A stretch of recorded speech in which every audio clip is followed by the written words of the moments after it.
نو هغه ځای کې هغه وګې شوی وړه هندوانه وه او هغه خوله کړه هغه ټوله هندوانه یې تېره کړه چې ټوله هندوانه یې خولې ته دننه کړه تېرولی نو هغې مرای کې ونښته هندوانه یې مرای کې نښتې ده اوښ را پرېوته لتې وایي ساه یې بند شو دا ساده سړی و اوښوالا یو بل هوښیار سړی په لاره تېرېده هغه ته یې چغه کړه چې هغه راغی ویې ولې وي اوښ مې مړېږي وی دا ولې وي هندوانه یې تېروله هغې مرای کې نښتې ده هغه ورته وایي صبر وکړه زر یې څادر راواغسته د اوښ اوږده مرۍ کوم ځای چې هندوانه نښتې وه پړسېدلی و د هغه ځای مې څادر چاپېره کړ او چې څوک یې ورکړ هندوانه مرای کې ماته شوه چې هندوانه ماته شوه جو هغه تېره شوه اوښ را پاڅېده او ښه شوی سړی خوشحاله شي زه حکیم شومه چل مې زده کړ کور ناست دی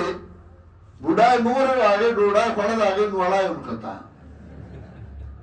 چې مور یې نوړی ونښته دوی چل خو مې زده کړ هلې وروڼو ته یې څادر راړی مرای مې والا څادر چاپېره کړ بوډای مور وه چې په دې مرای والا سوک را خلاص کړ جو هغې لتې ووهلې او مړه شوه وروڼو ورته ویل خنزیره بېبې دې مړه کړه هغه ورته وایي مړه د بېبې داسې نېټه پوره وکړي زما اوښ پې ښه شوی و یو به داسې دا ځای څوک راباغې نه ځای وپېژنه دې ځای د لفظ دا معنه ده دې ځای دا معنه ده دې ځای دا معنه ده ظلم یو ظلم دی پردی حق وال یو ظلم دی کمې نو دې په دې معنی نه پوهه نو یونس علیه السلام وایي لا اله الا انت سبحانک انی کنت من الظالمین نو دې راولګي وایي یونس علیه السلام ظالم و ځکه چې هغه وایي انی کنت من الظالمین او په منصب د نبوت کې کوتاهي کړې وه حالانکه ظلم په معنا د کمی هم راځي سوره کهف کې راځي 22 آیات کې کلتا الجنتین آتت کلها ولن تظلم منه شیئا کمی نکو تو دین ذرا بر نو ظلم په معنا د کمی نو د هر ځای یو معنا والی او د دې وجنا مصیبت جوړ شي هر سړی راولګي پوزه توره کې زه تفسیر لیکم نو تفسیر خو لیکي خو اول خو په ځان پوه کړه کنه نو تفسیر لیکه اړم شي نو پوهیږي نه بیا ګډې وړې ووایي آدم علیه السلام الله وایي لا تقرب هذه الشجرة فتكونا من الظالمین دی بوټي ته مه نږدې کېږئ که نږدې شوئ نو ځان له به کمې وکئ دا نعمتونه به در باندې بند شي دې نه به وځئ نو دی راولګي نو دی ولیکي فتکونا من الظالمین شی به د ظالمانو نه نو څه مطلب هغوی دا نه وخوړه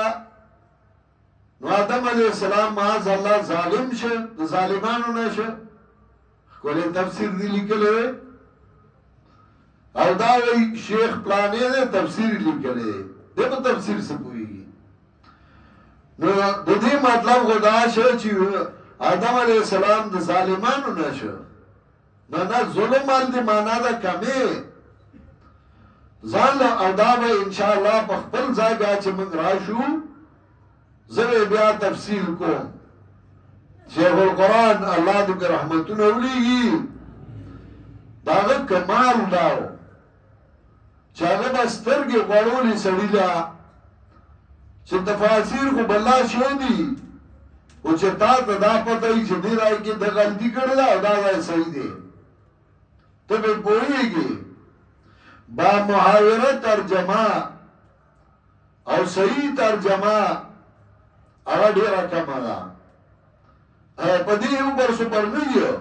او چې بس یې ولیکل جوړوي چې بس خلک وایي چې د کتاب لیکلی دی دا الوجوه یو لفظ په مختلفو معانیو استعمالول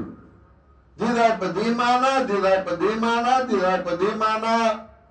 نو تبالا پوئیگی او دا دیر آیاتونه او دیر الفاظ دی دا سی و دا وقت کمی دا وجه منگ اختصار کرو